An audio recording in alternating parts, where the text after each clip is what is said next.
Silk painting for beginners.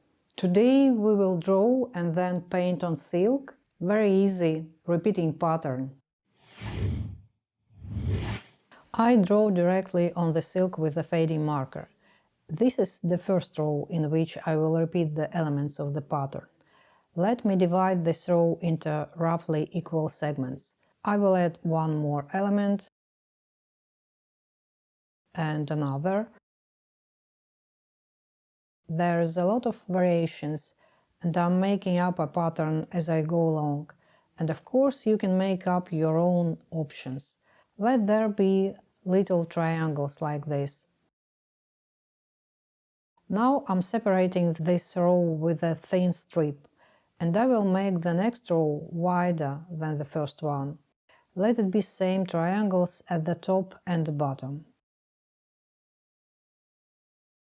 But still they will be different later. And I will draw squares like this. As I'm drawing, you may already be imagining your own options for how you can break up the larger shapes into smaller ones and what you can put in them.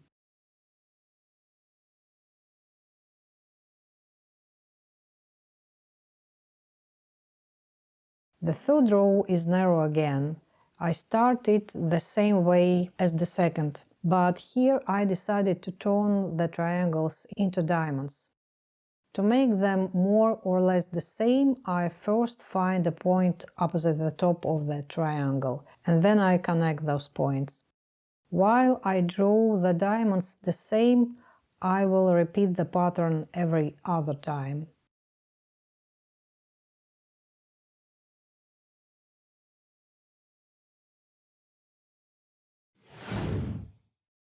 And then we can apply resist. I chose ultramarine for the color resist. I apply it with a special tube. As always, I have a metal tip screwed on, which allows to make the line more accurate.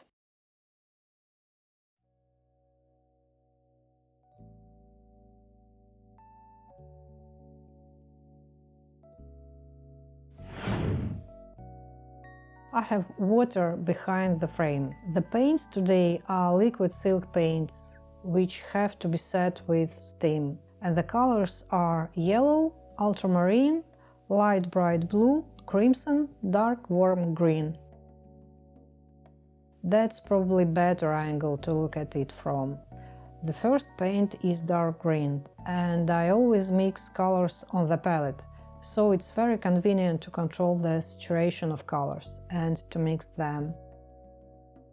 And as you can see, I have a limited set of paints, but the image will turn out very picturesque. I purposely leave the palette in the frame so that you can see how I mix colors.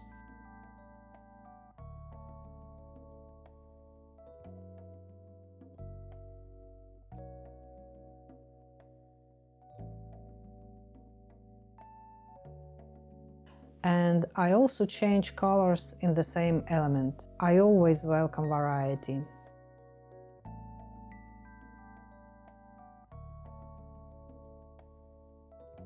This time I will not use much gradient, although, as you can see, I still find it hard to do without it.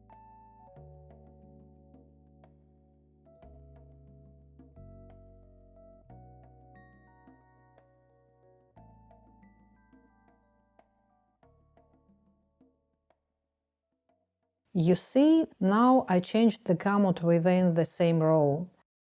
In this video I have a difficult choice, whether to show the pattern up close or to leave the palette in the frame. I want to show you both, and I will rotate.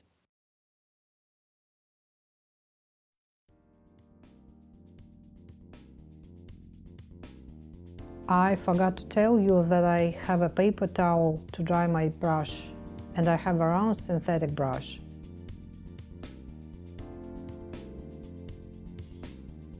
You see, I'm changing colors again.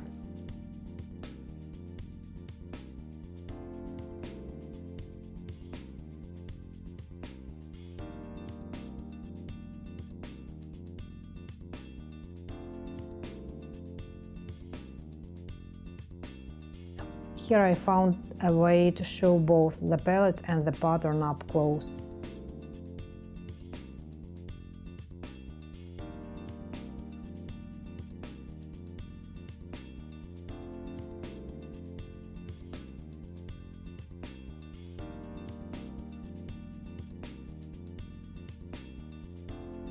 Of course, while the silk is wet, the colors seem darker. After silk dries, the color fades a little.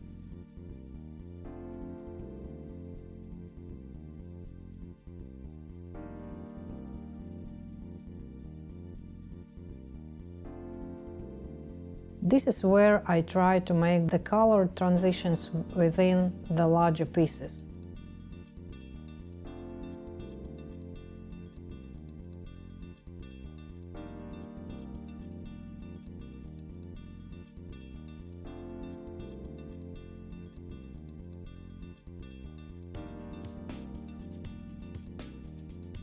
I will make these squares all different.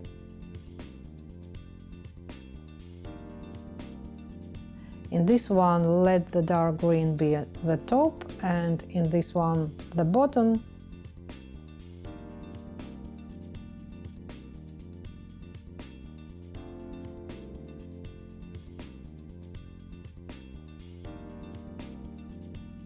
In the green, I also add variety, somewhere a little lighter, somewhere grayer.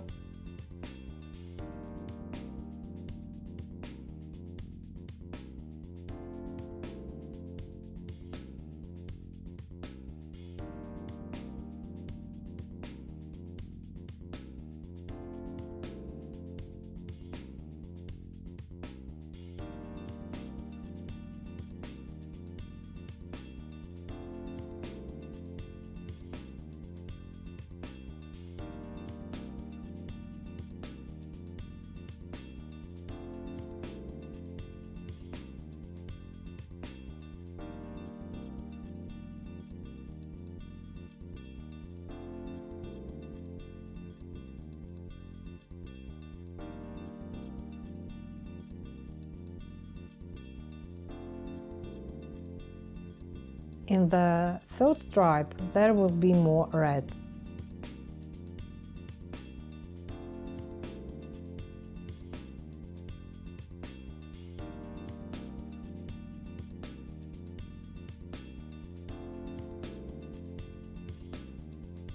I really hope my videos help those who paint silk as a hobby. For the rest, please read the copyright terms in the description under each video.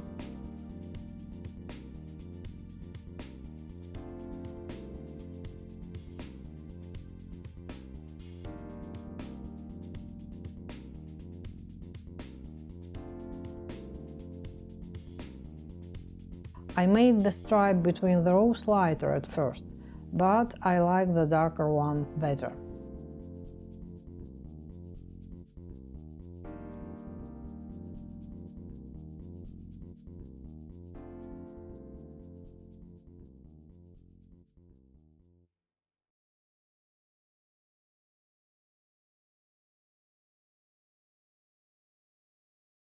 Don't forget about subscriptions, likes and comments. I really like the repeating patterns, and I will come back to them again.